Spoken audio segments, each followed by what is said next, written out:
Odegaard on crazy feeling of becoming a champion.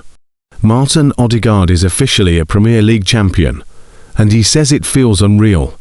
Our captain lifted the trophy after our 2-1 win over Crystal Palace on Sunday, and after the game, he told us all about his emotions at becoming only the third player to captain us to Premier League glory, after Tony Adams and Patrick Vieira. It feels unreal, hard to put it into words, but just so proud, happy and emotional, he said afterwards. It's a crazy feeling, walking up towards the trophy, and just realizing everything is a mad feeling. I'm just so proud of everyone for the way we did it and everything we've been through, and to finally get over the line just means the world to everyone, so I'm so happy. It was always going to be a day of unbridled celebration. Our status as champions was confirmed on Tuesday night, and the post-match scenes did not disappoint with the away end at Selhurst Park in full-on party mode. Martin said, "You can't imagine what it's like.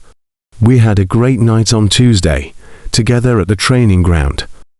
And then today to lift the trophy. This is what I've been dreaming about my whole life. To win the Premier League, and to be at this stage is unbelievable. When I think back to magical moments that will occupy my thoughts as the years pass, the Arsenal Premier League trophy lift at Selhurst Park was an experience that will no doubt dominate. There are privileges to this job, and there isn't a day that passes that I do not thank my lucky stars for the places it takes me." Without question, had the Emirates Stadium played host to Arsenal's final game of the Premier League season, where they were crowned champions, that would have been gold. However, Selhurst Park has so many benefits, particularly for its media facilities and structure for an event like this. The players' dressing room is situated between the press room and the press box, meaning to get from one area to the other, the media and players must cross paths. This happens a lot with mixed zones and the like, but on an occasion such as this, never seen in this part of South London before, what we experienced was completely unique and perhaps will not be seen again. So, let me take you inside the Arsenal celebrations after 22 years of waiting. From the moment I stepped off the train at Selhurst Station, there were red and white shirts everywhere. It almost felt like walking to a home game, heightened further by the chants of "Arsenal, Arsenal, Arsenal," as we closed on the ground where the coaches had parked.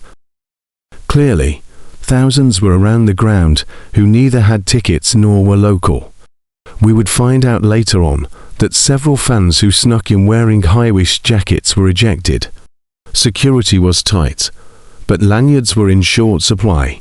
It meant my media accreditation had to be pocketed and brought out only when asked, which here was a lot. A press box is not a very literal name. Usually, it is just a section in the stadium with desks, plugs, and, you pray, good Wi-Fi, but in the case of Selhurst Park, it is a rare ground where the press box is a literal box. It also means, in the height of early summer with a heat wave striking the country, it's equal to the surface of the sun. So my detached accreditation became more of a hand fan than its typical use. The game itself was always secondary to what was happening, and after Arsenal had nearly blown a 2-goal lead to win 2-1 on the day, the players rushed over to briefly celebrate with their supporters before being rushed back inside. Steve Parish, the Palace chairman, emerged and took the microphone. He said, "First of all, congratulations to Arsenal, but can we have 5 minutes of quiet?" It seems the Arsenal supporters only heard the first part as they immediately erupted into cheers. Parish responding, "Well, that didn't help, did it?" Arsenal were supposed to take to the field again for around 30 minutes, but it ended up being 45. Stan Kroenke and Josh Kroenke are walking the Premier League trophy across the pitch to the now constructed plinth. Peter Mujuzzi, the Emirates Stadium Arsenal PA announcer, then took the microphone to start the party, announcing the names of all the squad members while they took their medals. The press box, annoyingly, was set in the completely opposite corner of the field to where the away end was situated, but equipped with screens. No one missed a beat. But as we left to attend the press conference, it became clear it would be some time before this would take place. Hanging around in the purgatorial in-between of the press lounge and press box, many of the press packed lingered exactly where the players had to walk through, which means getting front row seats to their reactions after finally leaving the field. Piero Hincapié, adorned with the flag of his homeland, Ecuador, was greeted by the official photographers tasked with taking the photos of the winners with their medals as they left the field. On the wall were examples of what the players could do, often encouraged to bite down on the medial or present it proudly. Hincapié found these particularly amusing, laughing with his fellow Spanish-speaking teammates.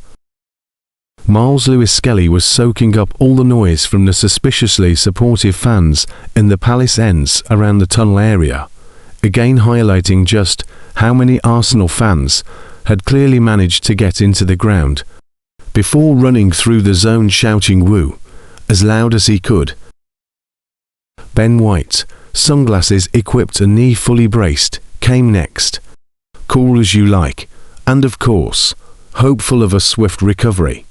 It was when Martin Odegaard came through, holding the trophy itself, where eyes lit up everywhere. Seeing the silver, the gold, the ribbons made it all feel incredibly real, and now the victory could be seen with the naked eye.